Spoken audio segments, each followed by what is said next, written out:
మా బాబాయ్ పాల వ్యాపారం పని మీద బయటికి వెళ్ళారు. బాగా లేట్ అయిపోయింది. ఇంచుమించు రాత్రి 12:30 గంటల టైం అయింది. చుట్టూ చాలా నిశ్శబ్దంగా ఉంది. మా బాబాయ్ బండి మీద ఒక అతను కూర్చున్నాడు. కరెక్ట్గా ఒక వంతెన ఉంది. ఆ వంతెన మీదకి వచ్చేసరికి చుట్టూ ఇంకా నిశ్శబ్దంగా మల్లెపూల వాసన అయితే వచ్చింది. వాళ్ళిద్దరూ ఎందుకో మరి బండి ఆపారంట. ఇంతలో మా బాబాయ్ పక్కన అతను, ఇక్కడ గాలుంది, అందుకే ఈ వాసన వస్తుంది అని అన్నాడు. మా బాబాయ్ ఇవేం పట్టించుకోలేదు. దయ్యమా జీలకర్ర అన్నాడంట. దయ్యమైతే దాన్ని నేను రేప్ చేస్తాను అని వెటకారంగా మాట్లాడి ఆ వంతెన మీద నుండి ఇంటికి వచ్చారంట. ఎవరింటికి వాళ్ళు వెళ్ళిపోయారు. తిని పడుకునేసరికి ఆ టైం అయిందంట.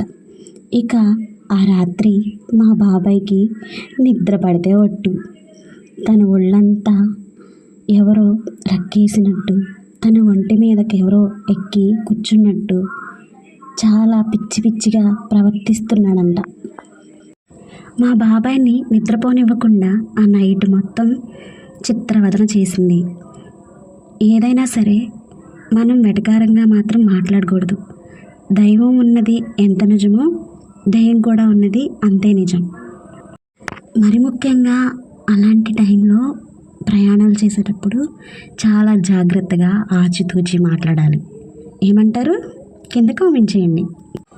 లేచి చూసేసరికి 3 అయింది. ఇంకెప్పుడు అలా వెటకారంగా మాత్రం మాట్లాడలేదు. నైట్ ట్రావెల్ చేసే వాళ్ళకి మాత్రం ఇలాంటివి ఎదురవుతూనే ఉంటాయి.